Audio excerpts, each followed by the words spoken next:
It is 12:59. Good afternoon. I'm Lucas Panzica from the 104.5 The Zone Studios. Titans back on the practice field at Ascension St. Thomas Sports Park. Injury report will come out later in the afternoon. From yesterday, it was Luke Gifford, Elijah Molden, Tier Tart, and Peter Skoronski that were non-participants at practice. Skoronski is back in the building, lifting with the team as he continues to recover from an appendectomy. Traylon Burks, Harold Landry, and Josh Wiley were all limited participants at practice. Coming up tonight, Thursday Night Football is in the NFC North. The Detroit Lions visit the Green Bay Packers. Kickoff is at 7:15. Catch the Westwood One coverage right here on The Zone. For all your foundation repair and waterproofing needs, visit USSTN.com. Breaking news at once on your home for the Titans and Vols. This is 104.5 The Zone.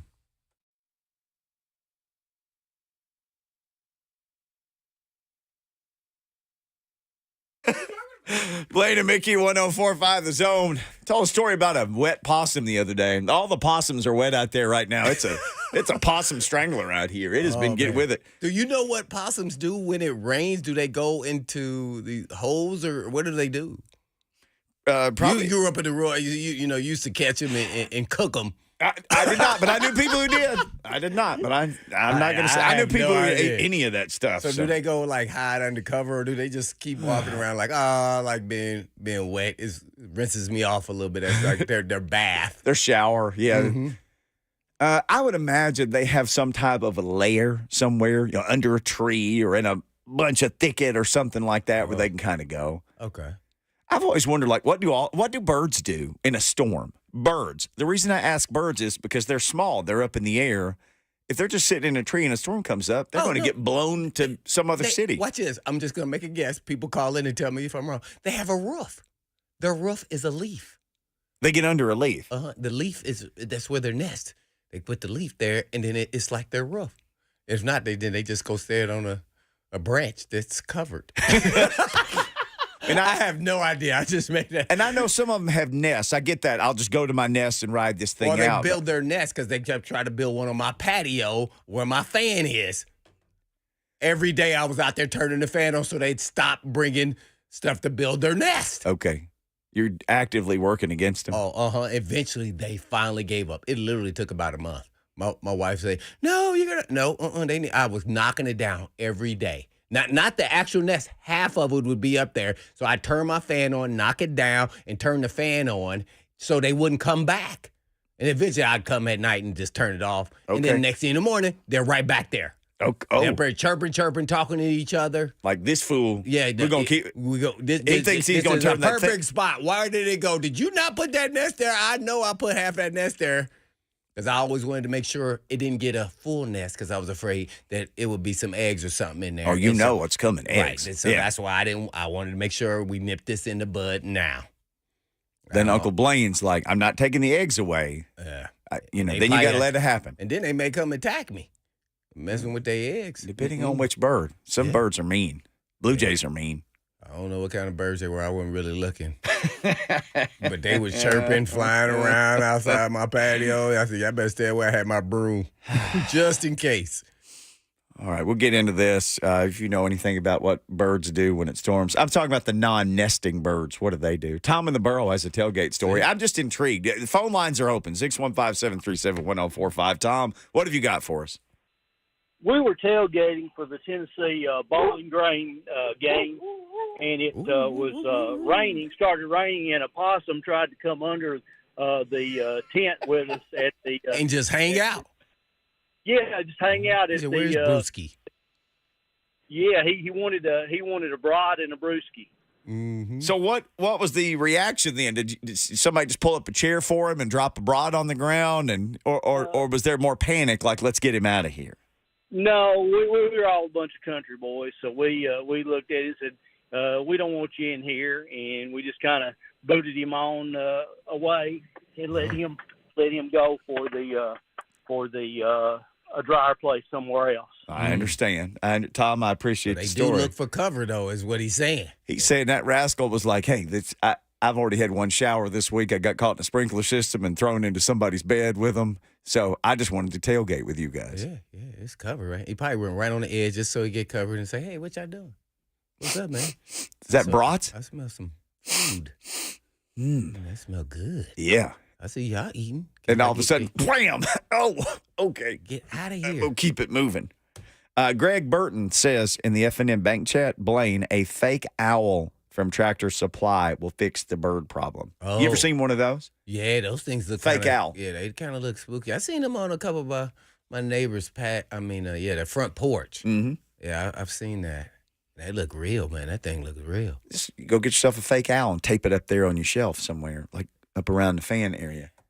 Fake owl. I'm kind of scared of a real owl. Dude, there's real owls in my neighborhood. Oh, man, those things they scare me, man. The fact that they can look at you and then turn their head all the way around, look at somebody else. That's exactly what That's happened. where I get off the train. If your neck does that, I don't trust you. Turning my neck. Yeah. Dang, my neck is stiff.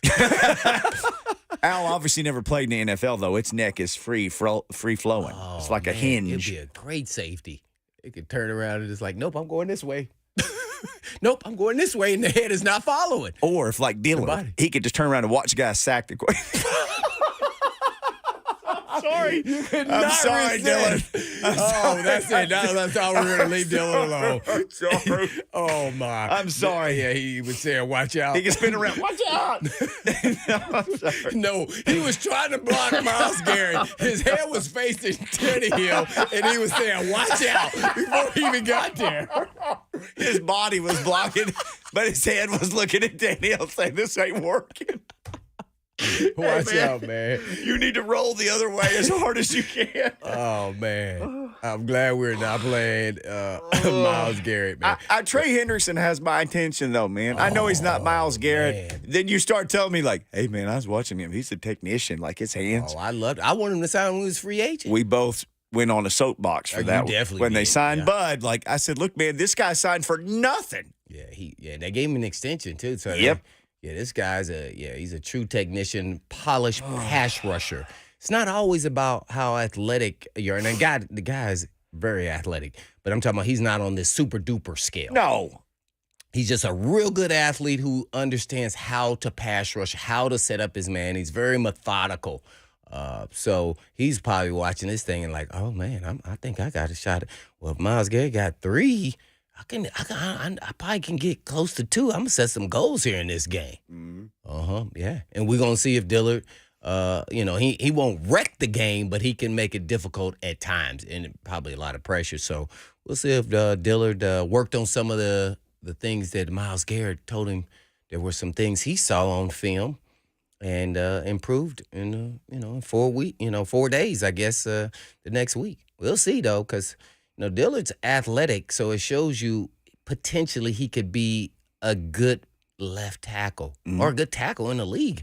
But he's never supposed to look like that, even against a superstar player.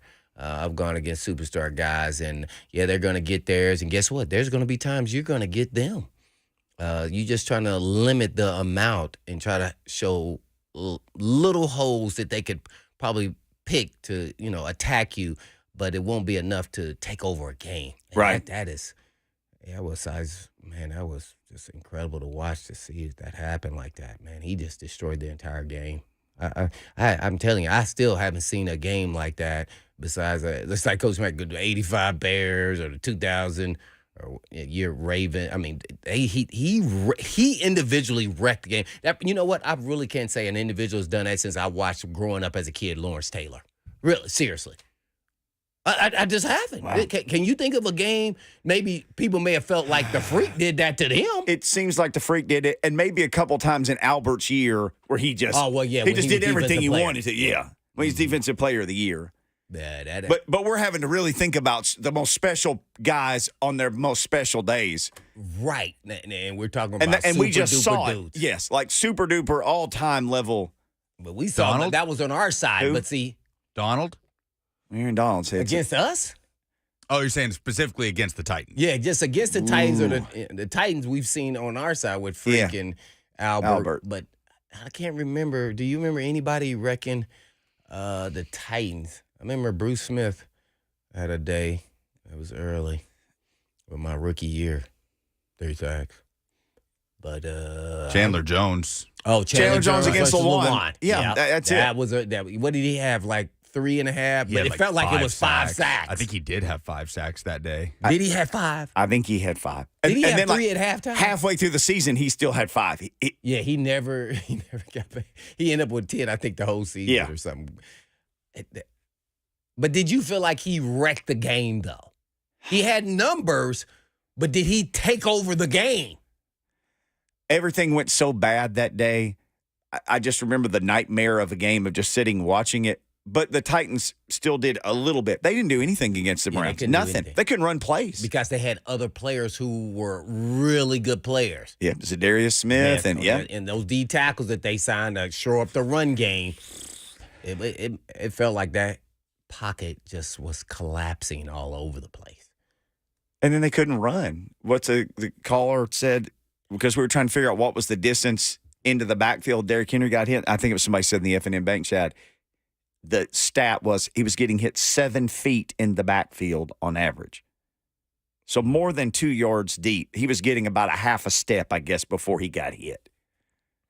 Hey, man. Yeah,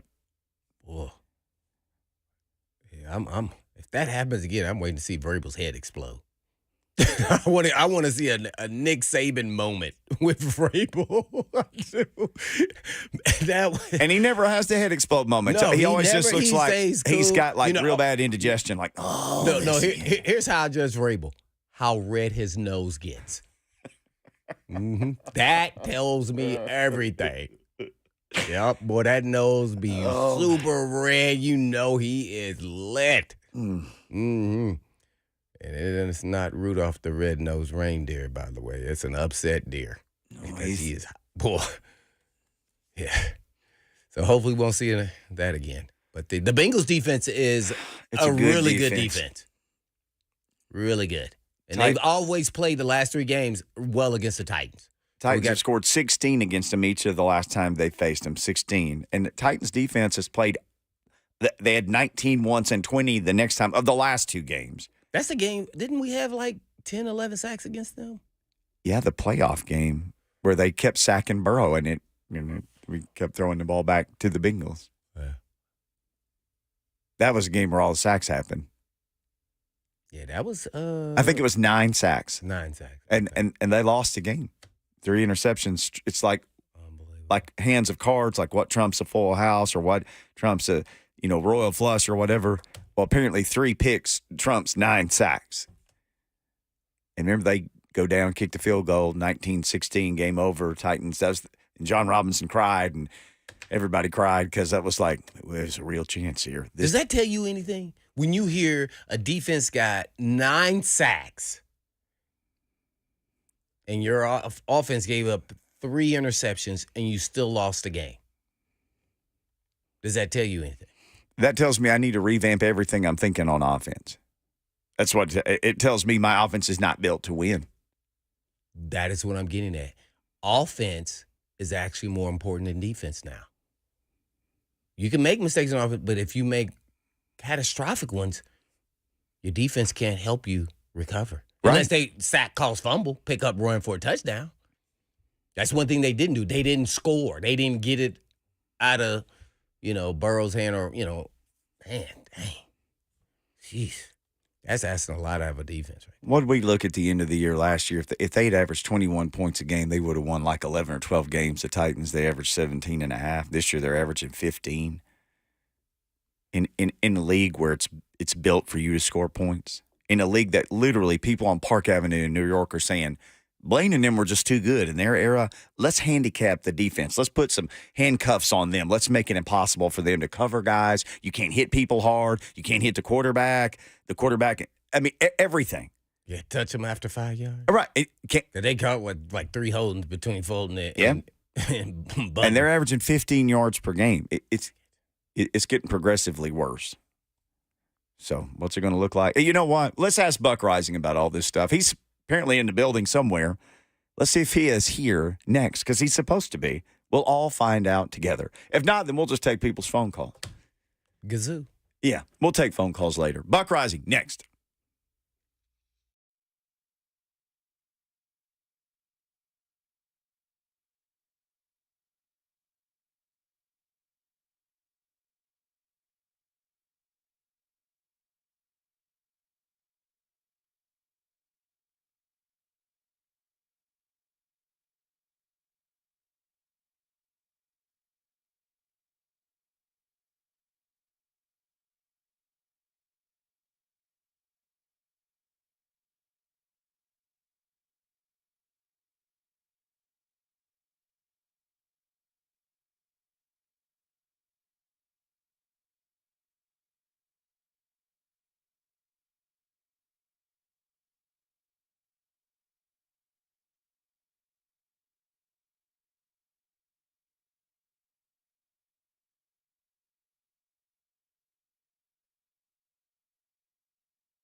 Blaine and Mickey, 104.5 The Zone, having a good time on a rainy Thursday. Buck Reising is in here putting his headphones on. He's fresh out of a meeting down the hall, so solving the world's problems, I'm quite sure. Need to solve some Titans problems.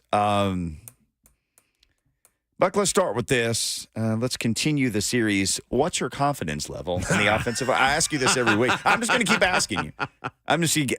This gets such a great response, and we have no idea what the roller coaster ride will take us to next. Where was I last week, Blaine? A 5? No, I think you were back to a 3. No, I gave him I gave him a 5 after the Chargers game. Okay. Now I'm a 2.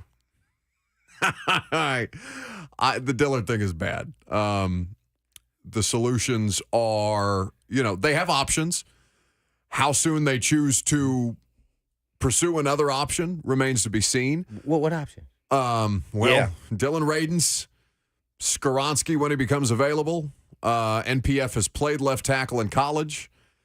Justin Murray was the backup left tackle while Radins was unavailable. I don't know that they'll pull Dillard for any of these guys in any, Bengals game he's going to start.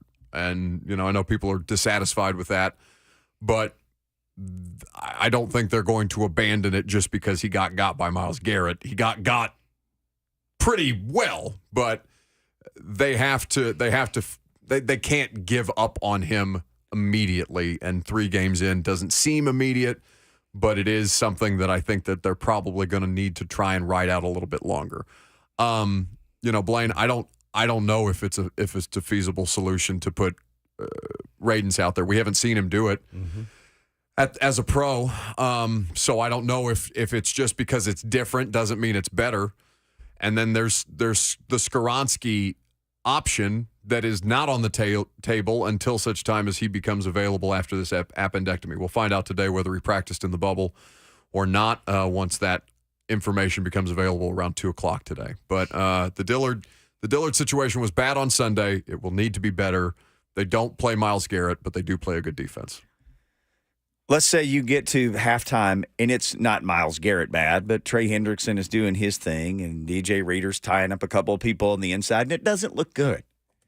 Do you think something could happen, even just a temporary, we have to throw something else at it in this game, if it's completely horrific again, even if it's not Brown's level of horrific? I hope so. That was like nightmare fuel. I mean, I don't know how you guys feel about it, but I thought the daily thing, to let it play out 15 weeks was such a mistake. It consistently nuked them, and I don't know. They know more about Dylan Radins than I do, so I'm not going to pretend that I know that Dylan Radins would have been a better option at left tackle. I don't know that Dylan Radins would have been a better option at left tackle, but it took him 15 weeks to try something. And I think that is the larger concern there. So I hope that is a mistake. I think that was a mistake. I hope that's a mistake that they can learn from and not be too set in their ways. But I also understand that, anytime you talk to an offensive lineman, it's always about time together, communication, continuity. Can we spend as much time getting as many reps with one another as humanly possible to be the best version of ourselves? And I think that, they're, as a coaching staff, they're cognizant of that as well. It's just a cost-benefit analysis of, they couldn't get anything done on Sunday. Anything. Run or pass. Either one. We're joined by the Install's own Buck Reising, brought to you by Two Rivers Ford. If you need to install a new vehicle for yourself, Two Rivers is home of the non-commissioned salespeople, Two Rivers Ford.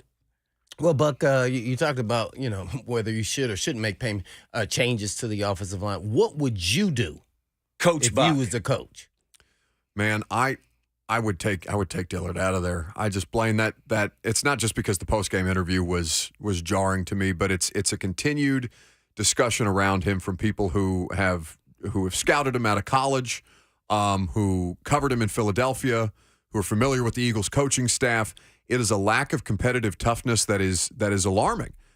And it's that on top of it's one thing. There are a variety of different things that are causing him problems, but the one thing technically that people who know offensive line better than I have pointed out, and you can see on the film or on the TV copy, is his hand placement is late. It allows the defensive lineman to get into his chest, and he loses those bull rush moves so quickly.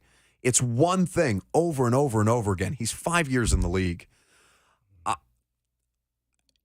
I need to see some kind of fight.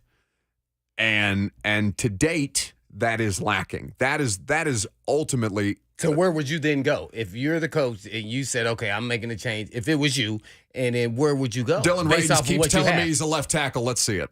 Let's see it. I mean, Skoronski. I'm just assuming Skoronski's not available for the time being, and that even when he does come back, I think they're going to try and leave him inside as long as humanly possible, unless it becomes so bad. Like, I think that Radins would be a first option before they ultimately took from 2 spots to fix 1. But I'd give Radins a shot. I mean, it can't. You thought it couldn't get worse. It's not worse than Dillard yet. It's on track statistically to be. And I know Daly didn't play Myles Garrett, and Myles Garrett is going to make a lot of people look foolish. So I really don't want. Sunday was an extreme. It was a really, really bad extreme. That is the floor for what Andre Dillard is going to be able to give you, and it's a really, really alarming floor. Well, that was a tough pill. What did you think of the Titans' defense in this game? Because we got to see on the other side what a number 1 looking type top 3 defense looks like. We look far from that. Yeah. In my opinion, we look like a good defense, not an elite defense. And it's because at every level they have elite level players. Well, what did you think about the Titans defense? Because if this frustration continues, it's going to filter into the players and say, "Hey, man, we can do all we can do, and this is all we can." I mean, we can, I mean, what do you want us to do? That and that's it's completely fair, because the defense has to be excellent if this is what they're going to look like offensively, and it's just not sustainable. The lapse in concentration even in the secondary. The Alshare touchdown that he gave up to Jerome Ford. Blaine, we talked about was it SMB with his eyes in the backfield against the Saints and costing them plays. Like, it was the same thing with Alshare. He just got lost there. Those kind of lapses can't happen. In addition to the lack of elite level play, let's call it, Harold Landry has been solid, but he has not been the kind of caliber player that we all know Harold Landry to be. Now, reasonable people would understand, first year back from the ACL, there's going to be a curve there. I would expect halfway through the season where we start seeing glimpses of who he used to be. We need to see something because right now they're not just rushing him, right? They're stacking him sometimes as an off-ball linebacker. Mm-hmm. They're dropping him into coverage sometimes, so he's not. It's not that he's being asked to rush the quarterback on every play, and he's just not getting there. This is the same way he played it before. Right. But when he's getting those pass rush snaps, he's not been nearly as impactful. Mm-hmm. And when Arden Key, I'm not going to say that Arden Key has disappeared, but he is not having the level of impact that he was week 1 against the Saints. We can all say fairly. Jeff and Autry, they can get back there, but then even then they were having trouble bringing Watson down. Oh my, that was tough. So, there was pressure that was there. Watson is good enough to evade it and to escape it. And then he was making throws down the field on the Titan secondary that he hasn't made as a Cleveland Brown. Like that, straight up. And that's not me being hyperbolic, like Cosell is pointing out. Now, Fulton and McCreary are actually in good coverage on a couple of these plays, and he just went, old school Deshaun Watson on them. He didn't play a perfect game. It was good enough for them to win and win comfortably. Yeah. The concerns about the lack of, I don't want to call it lack of communication, but there are, it seems, moments when the defensive secondary is out of place for one reason or another, whether they're miscommunicating, whether the coverage is not something that they're grasping, whatever the reasons that these things are happening, they are giving up explosive plays at a rate that is not sustainable, because you can hold them in the red zone as often as you want, and we've talked about this before. It's a lot harder to play offense in the red zone. But for offenses to be able to continually move the ball down the field on them is just giving them more opportunities to test you, and you can only hold up so much. I cannot miss this. What were your thoughts? I'm going to go back, last question on the Dillard. His comments about Myles Garrett giving him tips and what he saw in film and how he approached him and what he could do to get better. I thought that was an embarrassing admission for a fifth-year player. Now, if he was a rookie, you probably... It's okay. Like, that's okay. Like, that's completely fine to have in your first year in the league. You are a 5-year veteran. He is 2 years older than you, Myles Garrett. This is not the 10-year pro patting the little new offensive lineman on the head and say, "Here, little guy, it's going to get a lot better, but here's how you got." No, this is somebody who has been in the league. But how long has he started? Not often.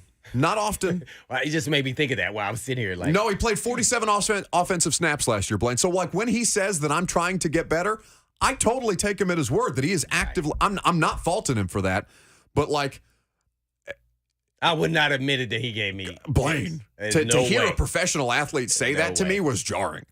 Like, not a rookie, not somebody who's like, a UDFA, a dude who's a former first-round draft pick that just got schooled, got told how he got schooled afterwards, and then said, "Yeah, but at least, he told me things that he liked about my game, too." What didn't he like about your game? He ate you alive. Yeah. He ate you alive. What are you talking about? The dead possum thing killed me, by the way, boys. That made me think about that. Dylan and Reising. Well, I'll let Mickey take over from here. Playing possum might have helped. That was legendary, man. It was a legendary performance by Myles Garrett. It was. It was. It's like that slab who kept bringing his owner a gift, and every time it was Andre Dillard. Wet possum. Who has you went to every preseason practice? You have expectations about guys. Who has most lived up to your expectations? Who has least lived up to your expectations through 3 weeks? Oh, most lived up to my expectations. Man, that I'm not doing that to be like difficult, but that's a tough. Like, I want to say that the offensive line has kind of lived up to my expectation of them, to be completely honest with you. So you thought they were going to be bad? Okay. They've lived down to your expectations. The Myles Garrett performance was shocking. It should be for anybody. He was an unholy terror against them, and no, it shouldn't look like that for any professional athlete. But I mean, offensive line kind of on par with where we thought they might be. Outright disastrous was the last game. They were manageable. They were survivable through the first 2. Guy who's let me down, Treylon Burks, man. Like, the Fulton thing is tough. Availability is your best ability. Christian Fulton has already missed a game with a hamstring. It was the focus of his entire offseason. It didn't bother him through training camp. Yeah. I legitimately feel for the guy. But, it is what it is. Burks, they need him to be somebody that the quarterback. I need somebody other than Nick Westbrook-Akina. I need Ryan Tannehill to show me that he trusts somebody other than Nick Westbrook-Akina. Well, he didn't have a catch. Which was so jarring, and I don't know. I need to go back and look like where NWI was playing primarily and what they were doing there. I don't know, to take NWI away, or at least not let Ryan Tannehill get to a slot option or a check down situation with NWI. But like the end of the game where he tries to hit Burks and a ball hits him in the hands, it's a deep play down the field. They're not winning the game, okay? Right. But like just to show the quarterback, the coaching staff, that when they go to you, you're going to come up with a catch that you got to have. He doesn't make the play, and he's frustrated with himself. It's a frustrating day, but like, brother, you are in the same way we're talking about Dillard, you're a former first-round pick. Mm-hmm. You don't have to be A.J. Brown. You got to be reliable. And he's not been consistently reliable. I love the 70-yard completion against the Chargers. They have to have the 70-yard completion against the Chargers. They also have to have the 2nd and 5 that he dropped against the Saints. They also have to have that deep play down the field, if for no other reason for the quarterback to rely on him or be comfortable relying on him more regularly. It's frustrating. Nick adds in the F&M Bank chat, I don't think Tim Kelly has lived up to expectations. Well, I mean, listen, they're scoring 15 points a game. Nobody is off the hook. Not Vrabel, not Kelly, not Dillard, not Tannehill, not Henry. No, none of them. Okay, 15 points per game is disgusting. What, 2 games with no touchdowns? 2 games with no touchdowns, and the one it took overtime for you to match your season high scoring last year. So, like, let's not fool ourselves. And the coaching staff is not by any stretch of the imagination off the hook here. But I do look at how often the tackles in this particular game, because Hubbard got by Zadarius Smith too. Yeah. Mm-hmm. And when you have a second guy that can win, your ace in Myles Garrett looks 10 times more impactful, because that's what Garrett has lacked for you. It's not like Myles Garrett's any different. Myles Garrett now has a really, truly complementary piece to work off of that Jadeveon Clowney, I think, was supposed to be for them last year. So Hubbard wasn't good in this game. amplified the problems that Dillard and Tannehill had as a result. It's tough for me to evaluate them from Sunday's game as an offense when they just simply can't get into drives at all. Well, that's what I want to add to that about the coaching. Not only did the players play bad, but did the coaches put guys in position where they're not capable of succeeding? Like, to me, the game plan should have been get Tannehill out of the pocket. Let's do some boosts. Not saying you got to do this the whole game, but even put him on some run plays, by the way. Why are we trying to, keep Tannehill healthy? Man, let's run him. Let's try to do some things outside the box to help the player move the pocket and then help our guys get open, too, at the same time. I just thought we got beat not only by the players, but we got out-coached, too. And that's very rare for me to even say that on a Vrabel type, team, because he can then input and say, hey, man, we need to do some of these things. He's been a former defensive guy in this league as well as a coordinator that we can approach and attack this team. Not to say that would have helped, but it would have made it tougher for them to get after the quarterback, and he wasn't sitting back there like, a guy that's going to get killed. As soon as he gets his back foot in the ground, he's getting hit. I'm thankful Tannehill didn't even fumble or turn the ball over way more than he did. Yeah. And especially the one should have been a safety. He moved up in the pocket. Yeah. Yeah, I mean, he managed a situation. Like I said, nobody was good enough. He missed some plays, too, that he could have had. He should have threw it away in the red zone right there, before There half. are moments, but he was managing a really difficult situation. I'm glad that you brought up the idea of moving the pocket, Blaine, because this is a stat I saw yesterday afternoon from Kaharski. Paul tweeted it, but it's courtesy of Sports Info Solutions. The Titans have run 4 designed rollouts in 3 games. 4 total designed rollouts in 3 games. So I think that with this offensive line. Right. So that to your point is a more visceral kind of that hits a little harder when you hear it be that few, because you're correct in that the game plan, like the 5 and 7 step drops. I saw Bullock pointed out on Twitter how often they were asking him to have 5 and 7 step drops behind an offensive line that wasn't going to hold up that way. That the quick game, we talk about a faster offense. We haven't seen evidence of that yet. We were sold a bill of goods. It's 3 games into the season. You get a little grace to figure it out, but you don't get that much, especially when you are working again when it has been a consistent theme of the ability to make offensive football look so hard. When I'm watching an NFL team score 70 with 345 rushing yards on the ground and running backs that are not as good as Derrick Henry. Like, that stuff is maddening to me. So I'm not saying that Tim Kelly has to be Mike McDaniel, but on Sunday he was anything but. Oh, man. Well, I think was this therapeutic? I don't know. Did we? No, it did not help me. All right, let's talk now about you're the Bengals, preaching. The congregation just giving you an amen. Over the last 3 times they played them. How should they approach this game and have success? Because they haven't been able to run the ball. Passing is just okay, satisfactory, but they still, at the end of the day, lost the games. And, the Bengals, to me, their defense is good, but they're nowhere near the level of the Browns, and they shut us down every time. It's and they good. run a basic, cover 3 type defense. It's not like it's, problematic as far as identifying what they do. Yeah. It is pretty clear, and their slot guy just kind of plays, cat and mouse with Tannehill, as Tannehill mentioned. And they had him on the mic even saying that he knew the plays. No, on the interception, the goal line interception. He said they're going to come back to this play, and I'm going to get it. And he got it. Yeah. Predictability is not something that granted, it's not the same offense, but at the same time. But the personnel, they know the personnel, and they know the personnel's limitations. They know what the personnel is capable of, and thus far through 3 games, it hasn't been much. But, you have to find ways to manage the pressure. You know that Lou Anarumo, the defensive coordinator there, is going to send pressure. You understand that the ball has to come out of Ryan Tannehill's hands faster, live to play another down, if nothing else. And that's something that he has to do. Like, there is a degree of this that coaching has to help him. We talked about the designed rollouts. You have to find ways to move the pocket. You have to find ways to keep him upright, or at least keep him from getting mugged in 2.1 seconds when he needs 2.5, right? Just a fraction of a second here or there.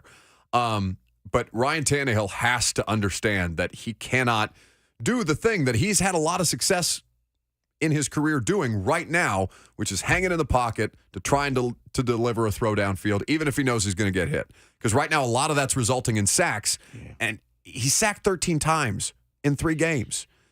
Dillard, and, Blaine, I'm glad you brought up Pro Football Focus. I can't remember if it was the pregame show or earlier in the week on Blaine and Mickey that Pro Football Focus evaluates these guys differently than a coaching staff would, right? Oh, yeah. So Dillard is credited with giving up 6 sacks on Pro Football Focus. Whether or not that's the actual number according to the coaching staff, we don't know, right? But still, 13 times the quarterback has been brought down. They are now in 2 games where they are averaging on 3rd down, 3rd and 8 or longer because of the way that these sacks and operational issues, penalties as well, less penalties in the Browns game, but still these moments where they get behind the chains and they just do not have the personnel to make up for it right now. Well, I know on your show, the Buck Reising show, went with Buck real quick. A lot of people are talking about making changing with Tannehill and kind of blaming him because he's a starting quarterback. Do you see the Titans doing anything with Tannehill? We have not mentioned that, but I know a lot of people and fans are upset about the team, and so then naturally it goes hand in hand with Vrabel and the quarterback. Understandably so. There may be time to have a discussion. Right now, the performance of him does not warrant the benching discussion. Right. Him yet specifically. New Orleans is one thing, LA was another, and Cleveland, I don't know what you want him to do, to be honest. Like there are a few plays here or there that he can stand to make, but he wasn't giving them anything on that day that they were beyond what they were able to provide. So it's too early. Definitely. Let's revisit around the Colts game and what his performance looks like in a divisional game, the only divisional game that they will play before the Week 7 bye. Gotcha. There you go, Buck Reising, bringing the heat today. Planning the trip to England. This in studio. Oh, yeah. You need to come in more often. You're always welcome here with us. Happy to do that. All right, we'll take off. Rob is on the phone, wants to talk about some of this. Shabazz is on the phone, wants to talk about some of this. 615-737-1045. What kind of changes do you want to see? Let's hear from you next. Winning. Yeah.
Just because summer is over, that doesn't necessarily mean your to-do list is.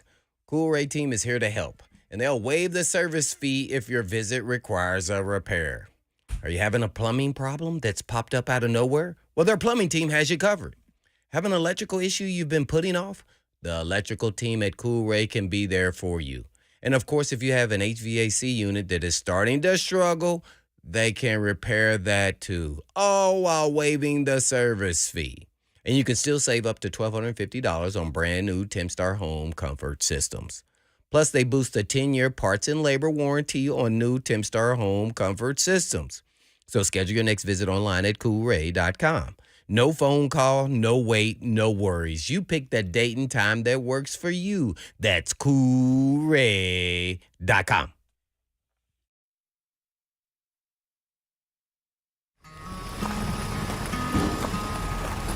"40 years ago, we opened our doors with one mission in mind: We'll be right back with the top 10 songs of 1983. To sell quality American-made vehicles at a fair price. You have arrived.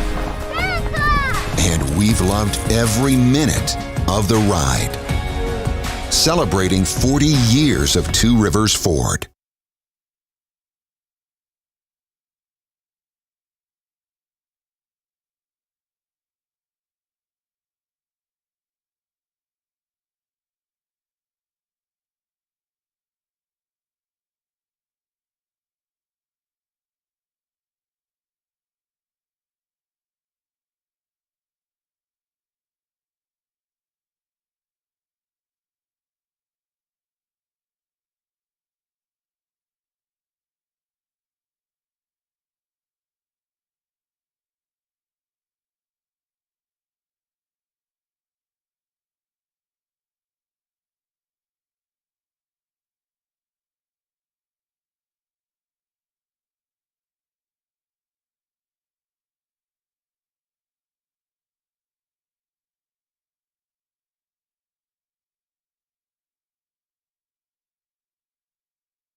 Blaine and Mickey 1045 The Zone. People want to talk about stuff and things. Let's rip through some of these phone calls. Shabazz has been the most patient.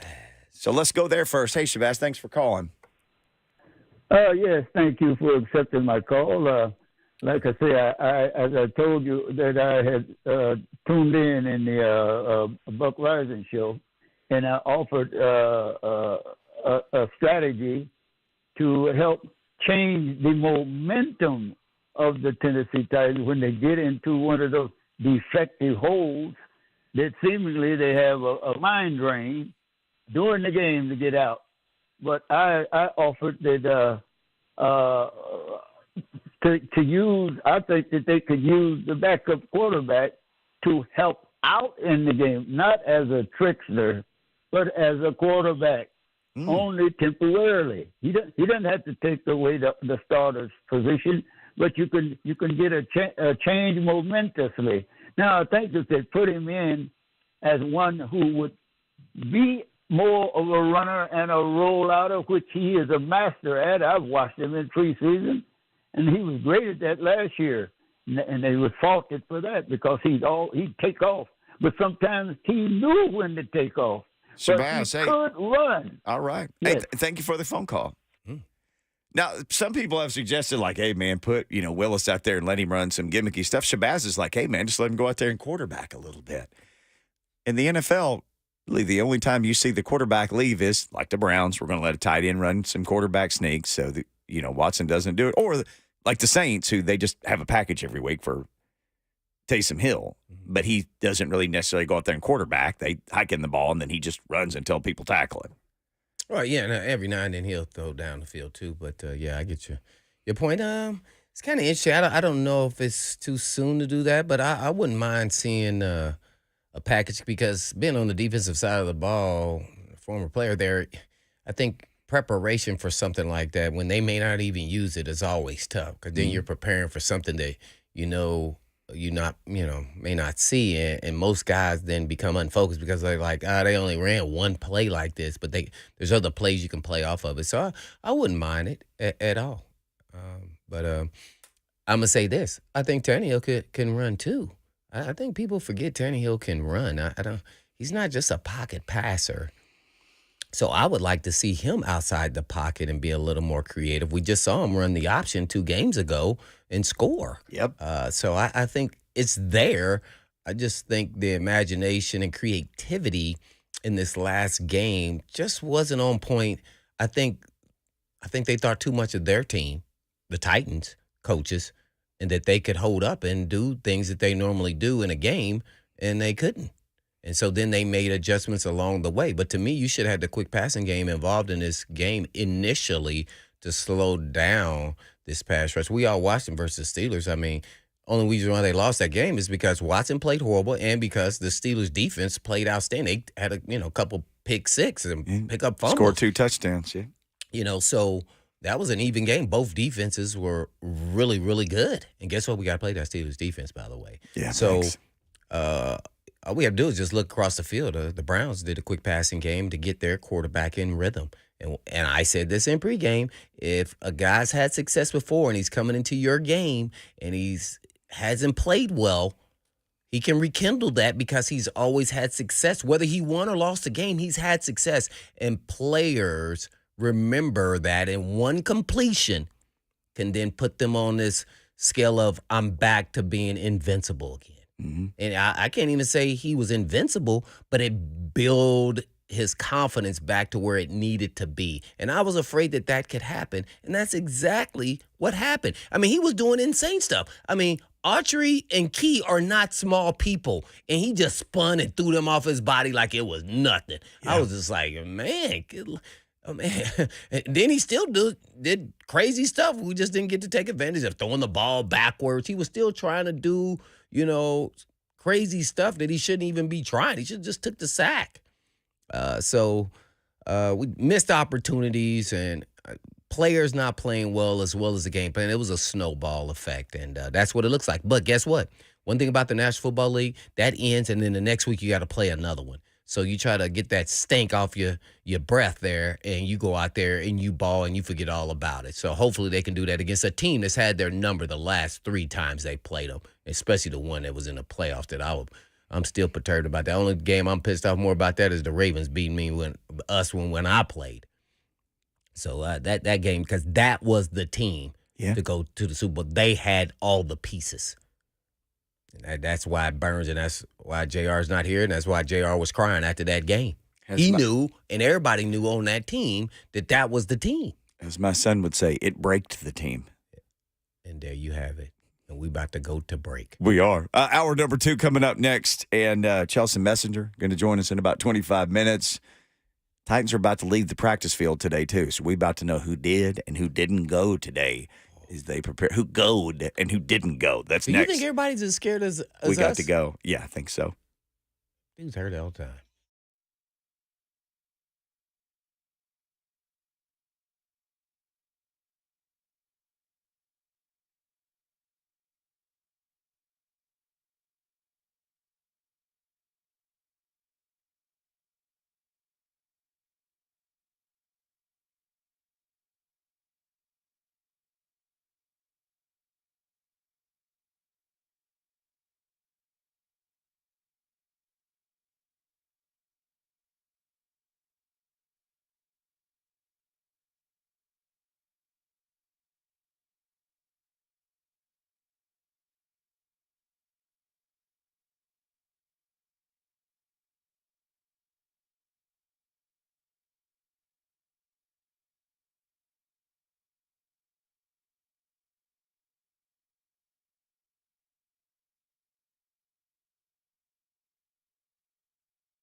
Hour number 2 on a Thursday. It's practically the weekend at this point. Welcome to the weekend.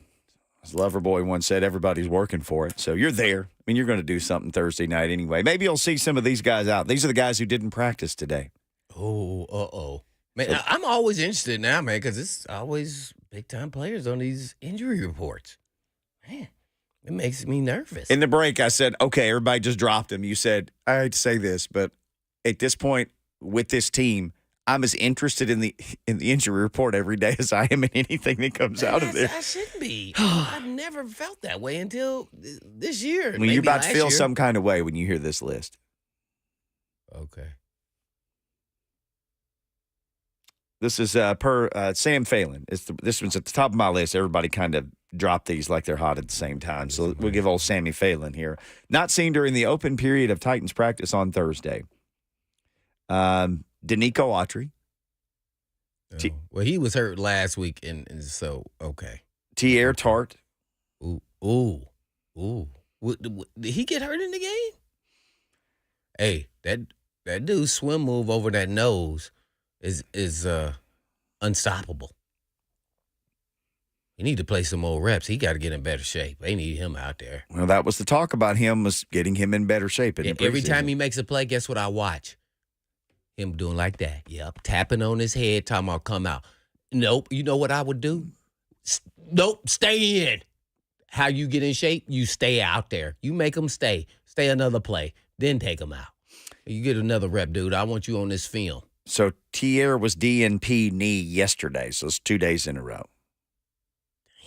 So that big man in his knee, that lower body, that's tough. So I'm looking at yesterday's like actual NFL sanctioned injury report versus just the reporter saying this is who I didn't see today. So Danico Autry, he wasn't on the list yesterday. He didn't practice today.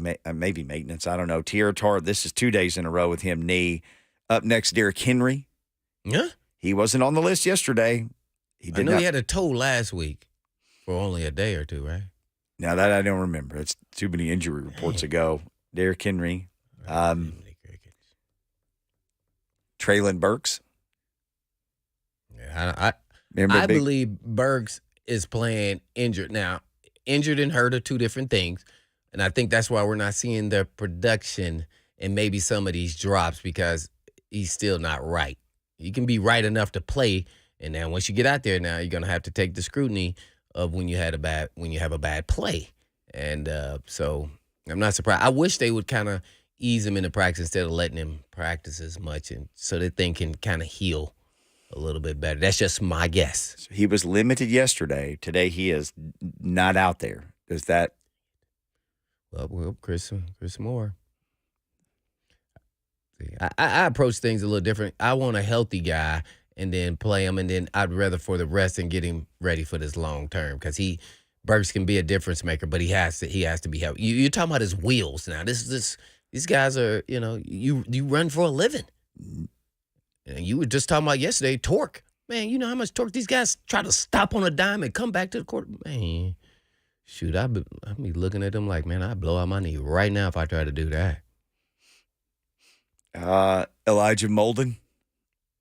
Oh, this is he hamstring. Was DNP hamstring yesterday. This is 2 days in a row. Elijah Molden. All right, I'm not even going to talk about it. It's 2 years in a row that he had growing issues that he had surgeries on, and now we're talking about hamstring. Give me goo goo. Bye. Hamstring bone connected to the groin bone. Connected to the abdomen.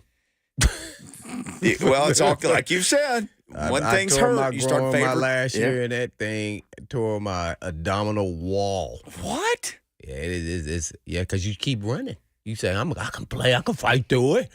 Dummy, you're running in quicksand. Oh. I was running in slow-mo.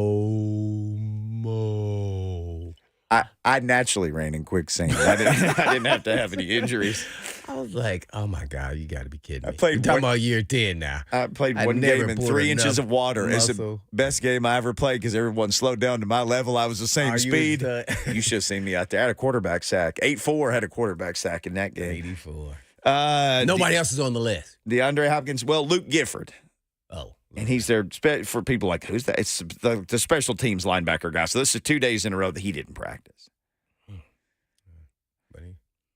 So let's just say, what's your plan? Because Traylon Burks, remember he had that big wrap on his leg yesterday? Teresa had to video him. We're like, oh. Then last week he had those strips on. And you pointed out last week, he doesn't look like 100% himself, and he's got all the K-tape on. So then he has a wrap, and then today doesn't practice.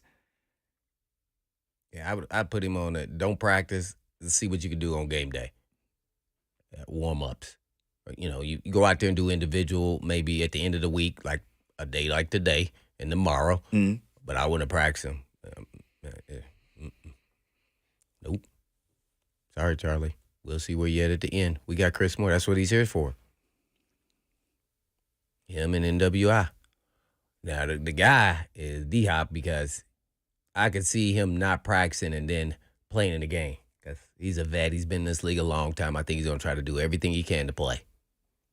It's important to him. He can fight through it, but he may not be the same guy, but he still has that length, and he's still D-Hop. There was a third down play. I don't know if it was last week or the week before. It's all, they were only running. I think he was in bounds on that one they called out of bounds. I thought he hit a blade of grass. And I thought he did too. And he sure thought he did. Did you hear the replay guy say that it was inbound? Yes. I was like, oh, and that's the first time I've ever heard one of those guys be wrong. There was like a 3rd and 5 play. Maybe this was against the Chargers. I don't know. They only run about 50 plays a game anyway, which they run. I think they're 30th in plays run or something right now. They're still not running many plays. They're having trouble staying on the field on third down. All the same crap that we're seeing every year, it seems like now. They isolated him on the right side, and it was like 3rd and 5. Only him. It wasn't one of those bunch deals. It wasn't anything like – and he was out pretty wide. It wasn't – because they like those really tight splits. Yeah, they ain't done a lot of He's out there single coverage, Blaine, on 3rd down. And I'm thinking – got to go to him. On a slant. Straight up the field. They didn't get it. Whatever else they did didn't work. He single coverage outright all by himself. Nobody cheated over there. What was the down of this, you said? It was like 3rd and 5. Hey, man. He's killed us. He's killed everybody with a single coverage slant for 10 years in the league. Yeah. And his route was straight up the field. Well, slant and the fade, to be honest. Yeah. I mean, that's what he did. Yeah. Oh, yes. But this team has to know, we don't have time to throw anything other than slant right now. Mm-hmm. If I know that, I'm disturbed that well, maybe the defensive guy knows it, too. He was sitting there. He wasn't. Oh, no. Oh. And that's D-Hop's whole thing is I know body placement. I know how to run this route better than anybody. And he's got long arms and those Mickey Mouse hands, and he can box people out. I told myself this year, I'm not going to believe anything with this team until I see it. So I'm not going to come on the air, not going to be excited about anybody. I'm not until I see it in the game. But every day I watched D-Hop, he looked like himself in practice. He was boxing people out. They put him in a slot some. Like one day he ran this great slot route, caught a touchdown for Tannehill, catch the ball, bang, throw it to him. Remember, we were told this thing's going to be faster. And we kept saying, what does that mean? What? And then guy would come on or do a news conference or what does it mean that you guys are faster? Oh, we're getting into things faster. We're simplified everything is just. Yeah, that's what Buck said. We got duped. People have to, yes. Ain't been nothing fast about any of this. Nothing is fast. Nothing. It's not fast. It's like falling down through the air fast. You know what's fast? Towards the earth. That defensive line getting after our quarterback. That's the only thing that's fast out there. 2 seconds. 1, 2. He's sacked. Just imagine that. 1, 2. He's running for his life. Well, we had the stat from Dejani. What was it? The time to the Titans quarterback is like 2.2 seconds or something. That's how long he said to throw. Yeah. You know what? A caller or maybe somebody on the chat, it reminded me, they were talking about, man, dang, we have good defensive linemen. Why don't they get good work against them? No. They need to go against a DB rushing the offensive tackle and see how quick that get-off is. And that's the only way Dillon can get on the speed rush. Now, there's no bull rush to that. But when you're off guard and you're worried about somebody running around that corner, you do get off balance so they can give you that. They need somebody. See, we had the free. So it was easy for us. Yeah. He was as fast as the DBs. I stopped backpedaling when I realized what he could do. Man, this guy, he's there already? I didn't even get to my my eyes didn't even get to my reads yet. I'm like, what happened? What happened? I didn't see things until we watched the film. You just heard the music playing. Yeah. Oh, freak out. You're right. I'm like, what happened? what do you do now? Oh, man, I was up there asking the receivers on the other team. What happened, man? Freak out. Dang it. They need to do something. They need to do something faster for those offensive linemen, in particular Dillard, man, just to get him some more work and really see the speed and the get off of some of these elite guys. Do that. Well, let's have some speed. Let's get off this segment and get to our friend Chelsa Messinger because big game tonight. Fall's got this blackout game with the black uniforms, and the Titans got the Bengals coming in who they can't seem to beat. And the Vols are huge favorites over South Carolina. Like, it was 12 points or something, I think, when I looked this morning. What? Is this a setup? It was 12 points when I looked this morning. 12 points. It was down from 12 and a half the last time. This is revenge, so maybe Vegas knows something we don't. Well, let's find out next from somebody who knows Vegas. Chelsa Messinger up next.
Blaine and Mickey, 1045 The Zone. Appreciate you hanging out with us. You can follow us on Twitter at Blaine and Mickey. You can follow us on Instagram at Blaine and Mickey. It's really easy to remember. You can follow our next guest everywhere at Chelsa Messinger, or you can even listen to the Daily Tip every day, and you can get all the tips that she and her crew are going to give you when it comes to the art of wagering on various sporting events. Miss Chelsa, how are you doing on this rainy Thursday today?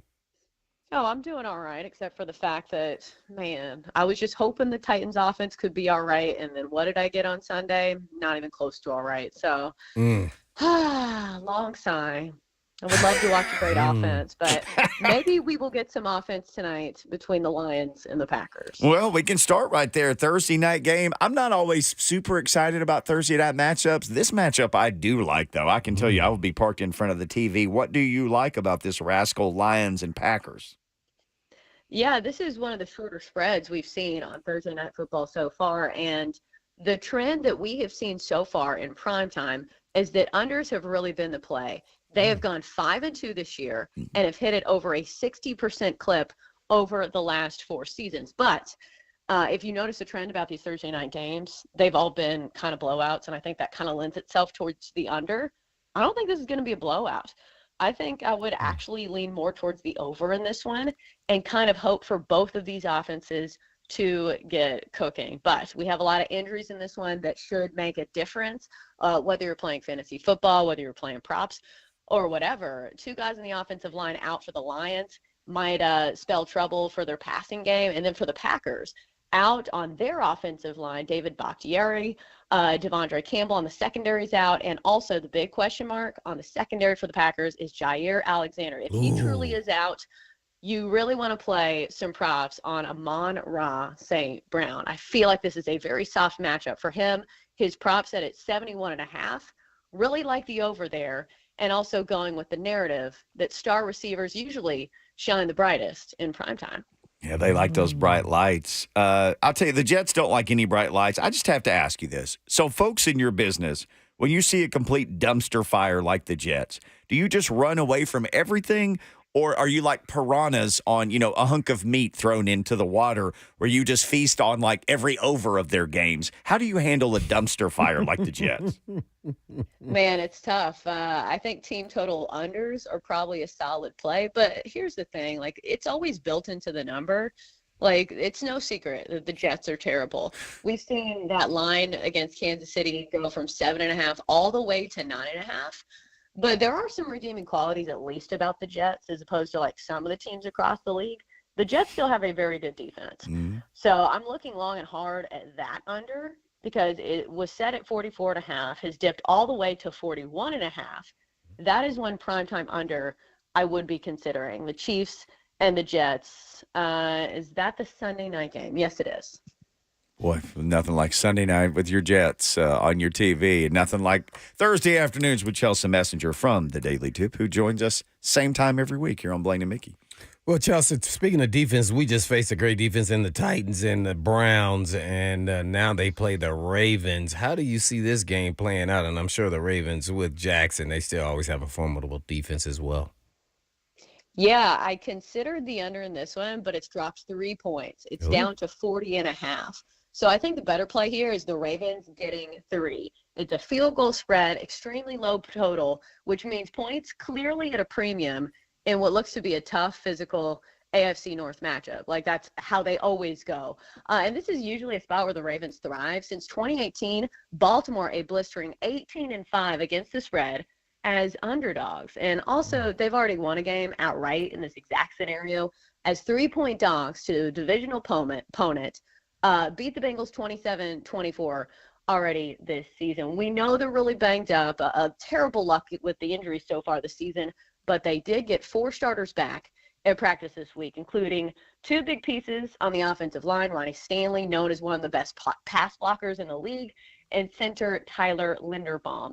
So this is big when you're facing Myles Garrett. Titans fans know good and well how much of a disruptor he can be, but I still like the Ravens here getting 3. Feels like it's going to be a tight one. AFC North versus AFC South. Steelers versus the Texans. Will C.J. Stroud continue this hot hand versus a vaunted Steelers defense? Yeah, I think this is a tough matchup for a young quarterback. I go back and forth on this one because remember the Steelers offense that we saw in the preseason where everybody was buying into Kenny Pickett and saying, oh, this is the year the Steelers actually have a good offense. And we just really haven't seen it. Like we saw little flashes against the Raiders, but that's not a great defense. I guess Houston's not a great defense really either. But they do have a defensive-minded head coach in D'Amico Ryans and some really solid young guys like Will Anderson, who should make that defense a little bit tougher. I think I'd still lean towards the under, but I think this is when Pittsburgh actually has a good win for them. Lately, it's been the defense keeping them in it. The offense had struggled, but this is a softer defensive matchup where those are the games where Pittsburgh can actually win some games outright. So a short number here. I'll take the Steelers defense against a rookie quarterback that should have a long day.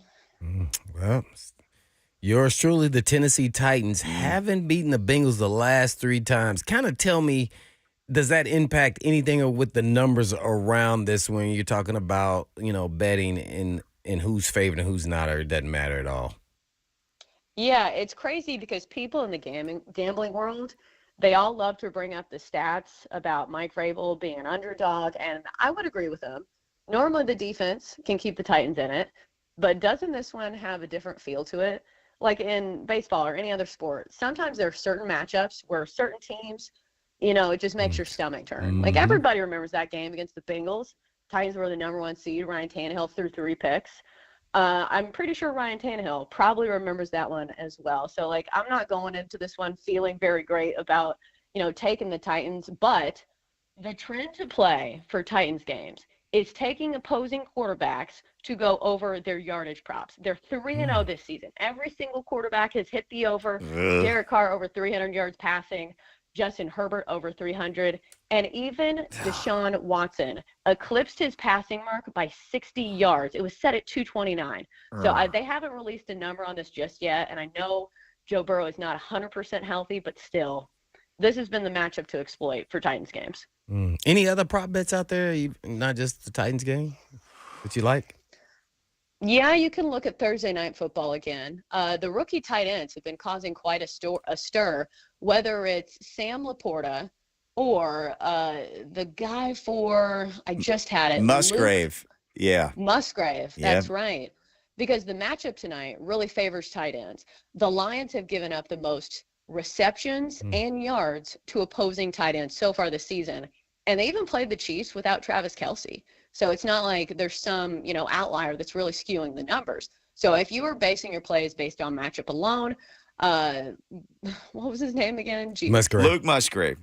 Luke Musgrave should have a big game for the Packers. But I'm really excited to watch that one, just, from a viewing standpoint. Okay. Well, there you have it. Chelsa Messinger, host of the Daily Tip for MGM. What about the AFC South leading Colts versus the Rams, who could maybe crater again this year? Richardson's back, right? Or no? I'm not sure. Not sure. I think he started practicing. He practiced. Yes. So I'm assuming he's going to play from the concussion protocol. But does that matter regardless of if it's Richardson or Minshew? Right, because the thing is, it's not that big of a difference between Anthony Richardson and Gardner Minshew. Anthony Richardson, of course, has the higher ceiling, but this game's basically a pick-em. The Rams getting a point on the road here. I think this is one of those games that's great in a teaser spot. We talked about teasers last week, and of course, who ruined it? The Titans, because we got absolutely smoked. But there's a lot of this week. God, that was a crotch kick, Titans. Hey, better be careful on those crotch kicks there, Chelsea. Well, it was frustrating. I think a lot of people can empathize there. But we talked about teasers last week. You get 6 points in your favor, and then you add a couple of teams, and you make it into a teaser. So I think the Rams getting 7 against the Colts. I don't think the Colts are going to blow out anybody.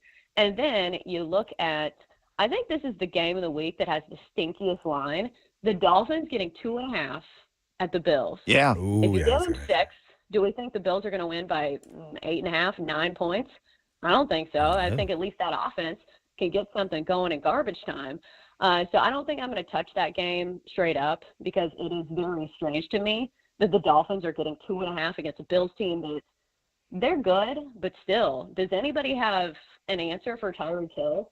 And Jalen Waddle didn't even play in that game where they scored 70. So that game's very fishy to me. Usually Vegas knows, so we'll see if they actually know. Ooh. What does the Vegas know about Falcons and Jags? A lot of people are really disappointed with the Jags so far. Is this just like a mirage, like when you're in the desert, you think you see water, or are the Jags jagging again? Oh, man, you hate to see it, right? The Jags got all the preseason hype. Oh, the Titans shouldn't even show up. The Jags just have this, under control. Trevor Lawrence is going to win the MVP. You hate to see it, right?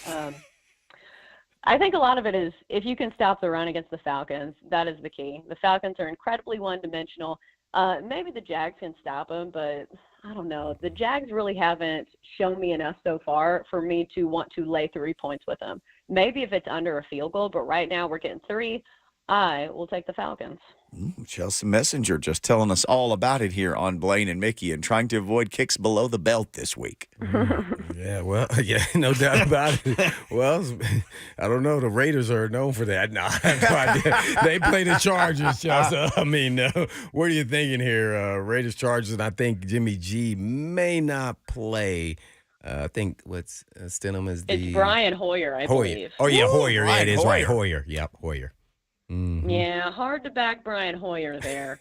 But on the flip side, you have a Chargers team that usually chargers and does not cover big numbers. So I think that game's a stay away for me. Like the Chargers should cover the 5.5, especially at home, especially against a Raiders team that offensively I don't think can hang with the offense that we've seen from the Chargers.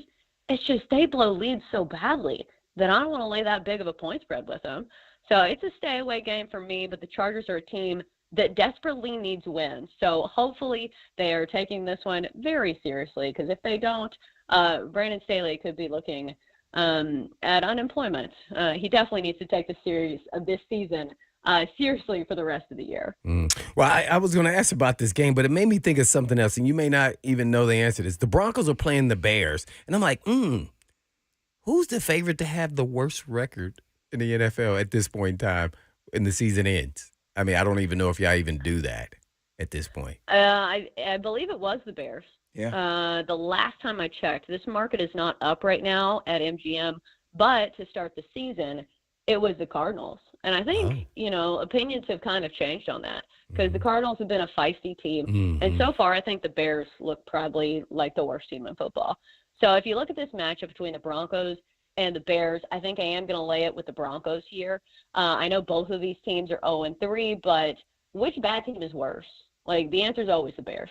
Yes, the Broncos just gave up 70 to the Dolphins, but this is the exact opposite matchup. Dolphins, the best offense in the NFL. Bears, bottom 5. And they're not last, probably because of some garbage time scores as well. Yes, the Broncos 0-3, but 2 of those losses were by 2 points or 1. The Bears have lost every single game by at least 10 points. So I think this is a good spot for the Broncos to get their first win of the season, and I think they do it convincingly so. Well, the final one here for me, I guess, it's 2, is going to college now. Naturally, our fan base, we want to know what's it look like with Vandy versus Missouri, as well as Tennessee versus South Carolina. Yeah, let's do the Tennessee-South Carolina one, because I know that's a sore spot for Tennessee fans, because what did they give up, 63 last year? And Spencer Rattler was really the guy. I hate betting on South Carolina games because Spencer Rattler is the ultimate volatile quarterback. Like, we know he can certainly keep his teams in it, but also he is a turnover machine. Like, hasn't that been his bugaboo throughout his college career that spanned, the last 10 years? And this Tennessee defensive line is no joke. Like, I know the offense really hasn't put up the fireworks display that we saw last year, but still I think Spencer Rattler might have some issues with this defensive line. And South Carolina does not have a good offensive line. So I think that's the key matchup to watch for. But still, you're getting 12.5 points with an SEC opponent. So I'm a little torn on that one, but I would lean towards the under unless you are totally sold on Tennessee running up the score so much that they cover it by themselves. But I think South Carolina is going to have some issues putting up points on the scoreboard this year. All right, and any numbers on the Vandy Mizzou, or they don't even have any numbers on that? Mizzou's hot right now. That's not one that I looked at, but I do know that Vanderbilt is 0-4 against the spread. Yeah. Man, they need James Okay. Franklin back to cover some numbers. Meanwhile, James Franklin, you guys know James Franklin, and yeah. I wanted to talk about Penn State because guess who has been a covering machine? James Franklin. In his last 10 games, 10-0-1 against the spread. Penn State does two things. They recruit and they cover numbers. So I'll be taking them to cover a big number against Northwestern this week as well. There you have it. Chelsa Messinger, host of the Daily Tip for MGM. All right, before we let you go, do you think USC will smash Colorado like Oregon did? I think it's the same spread. It's 20.5 or 21, somewhere in that range. Oh, God. I don't want to bet against Coach Prime, but you saw last week. Oof. I think you look at a team total for USC. That offense is the real deal. Still have questions about Colorado's defense. We saw it last week. Even though I'm not sure if Oregon got their team total. I think they were really close, but still, I think we see USC scoring a lot of points. You take the team total or you take the spread. Sorry, Coach Prime. All right, I saw you tweet something about Swifties. How much are Swifties throwing into the Chiefs betting market right now and swinging their numbers wildly for something like a Travis Kelce anytime touchdown? Yeah, it's the craziest thing because Travis Kelce anytime touchdown used to be a solid play, and you could get it for a cheap price, like, minus 120, minus 130. And we know that he is a matchup nightmare in the red zone because he's so big. But right now, I'm not seeing any in the books posting this number. They've posted all the props with the exception of his touchdown play. And I feel like it has something to do with the fact that they know that they're going to have to juice it a little more just to cover their back. So that's the dilemma. Right now, it's a play that I have liked playing all along, but now people are going to say, oh, you're only playing it because of Taylor Swift, right? Even though she is from Hendersonville. So at least she's a local gal. I guess we can root for her.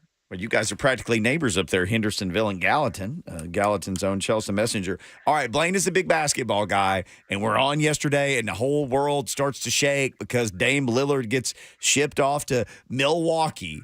So this is all, the four-letter network was talking about, and, we gave it a mention. It's everywhere on social media. How much does a guy like Dame Lillard even move any type of futures for the Bucks? They're champions. Champions. Okay. Yeah, they're the favorites. Okay. They're the favorites to win it all over Okay. the Nuggets. We saw how dominant the Nuggets were in the postseason last year, but still, the Bucks have shot up the leaderboard. They are now 4-1 to win it all.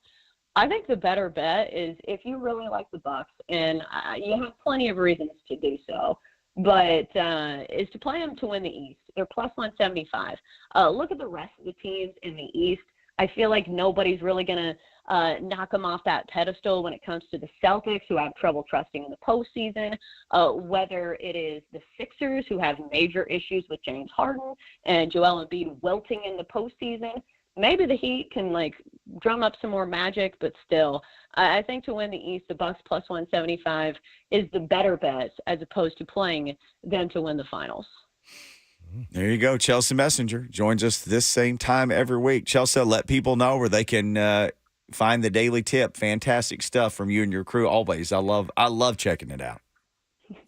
Thanks for having me. At Chelsa Messenger on Twitter. Just search the Daily Tip wherever you get your podcast. Thanks for having me. Yes, ma'am. Hopefully we'll be talking about a better result for the Titans next week.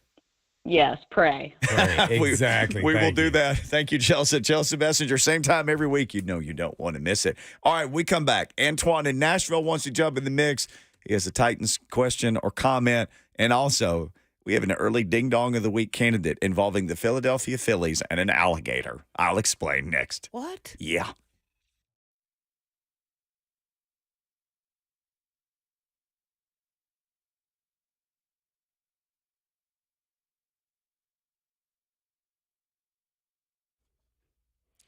Stinky, stinky, stinky. Is that what it was like the last time you were at an auto repair shop? Smelly, greasy, old rags laying around all over the place? A countertop that you would not dare touch? Anything like that stinks in a repair shop's to keep your car forever? Oh, no. That's not being honest. And they don't call you back when you say they will. Well, was your last experience at a vehicle repair shop like that? Well, heck, it's not like that at Eurofix. Hey, I'm Blaine Bitch to tell you about Eurofix. And Eurofix never stinks because they repair European auto repair. And at Eurofix, you get a free 15-minute no-wrench inspection with an estimate at every visit. Not high-pressure sales tactics. And at Eurofix, you get a 3-year nationwide warranty and a free loaner car with every repair appointment. And you never pay dealer pricing. And Eurofix is located in Franklin, Hundred Oaks, Murfreesboro, Belmead, and now Mount Juliet. So if you want the best to work on your European vehicle, just give them a call at 844-EUROFIX. That's right, 844-EUROFIX, or you can visit them online at myeurofix.com. That's myeurofix.com. But always don't blame it,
Blaine and Mickey, 104.5, The Zone.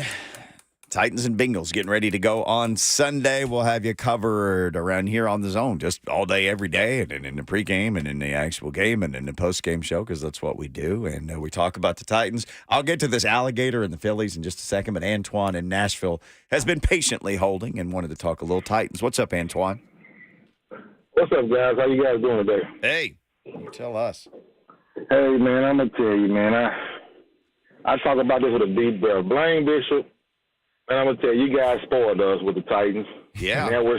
And now we're stuck because the Blaine Bishops and Samari Rose, Denard Walker, if I'm not saying it right, the Freak, Brandon Bosch, Hainsworth, Samari Rose, man, those guys were men. We don't have that in that team anymore. And another thing, how they say the Tennessee Titans is a team where they send great receivers to die. Oh my God! I see. What's his name? Sorry. D-Hop. D-Hop. I see D-Hop eyes slowly hazing over, and all I do is shake my head. I cannot believe it. The Tennessee Titans are just not the team for great receivers. It's just not the team for those type of guys. And his eyes are slowly hazing over, and I'm just gonna hang up and listen to you guys. Have a good one. Hang in there, Antoine. Oh, Man, stay positive. Hang in there. It's still early. Titans were 1-2 last year, then reeled off 7 out of 8 wins. Mm-hmm. See? So let's get back here. And that was with Twice Daily.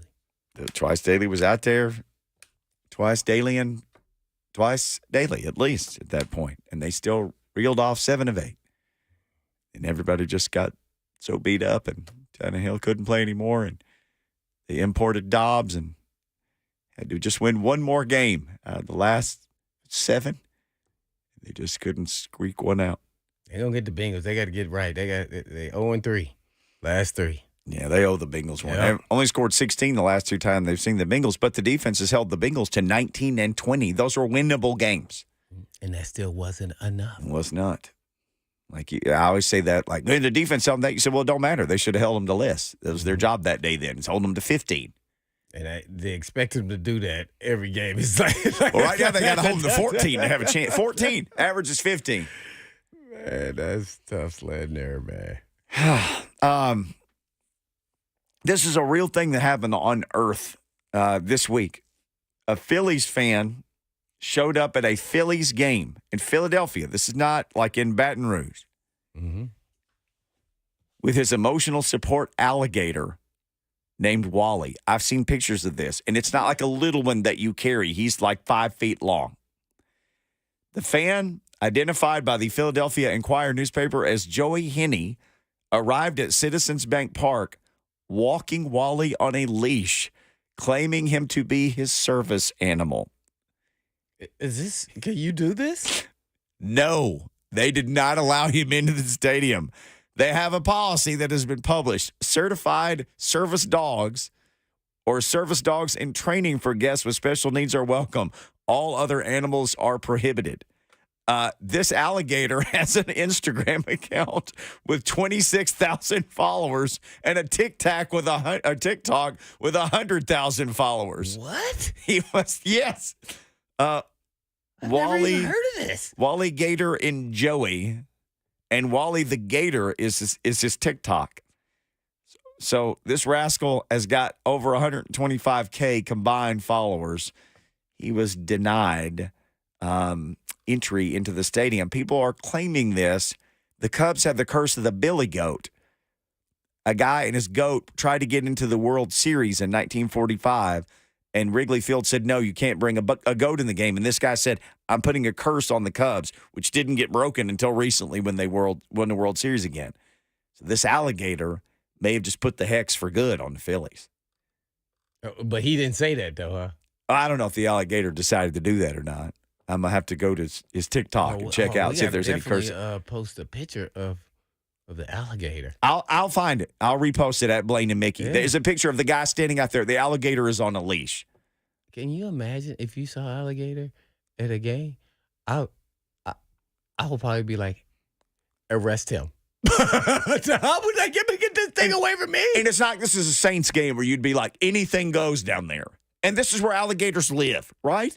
Yeah, I don't. Or like a Florida game. Florida Gators, like, hey, here's a mascot. This is in Philly. You played in Philly. Yeah. Those people with an alligator. Oh man, that's asking for trouble. He took an alligator on a leash to the game to Philly. I don't know nothing about no alligators besides stay away. Matter of fact, just 2 weeks ago, I called Warren Sapp. I see him on IG. I call him. He said, I'm going gator hunting.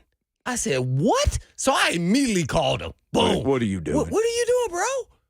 Hey, I just want to say, I talked to you last. So I could say, hey, yeah.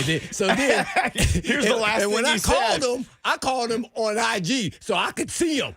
I said, what's up, Blame? He out on a boat and flying, man. Yeah, I'm going on my first alligator hunt.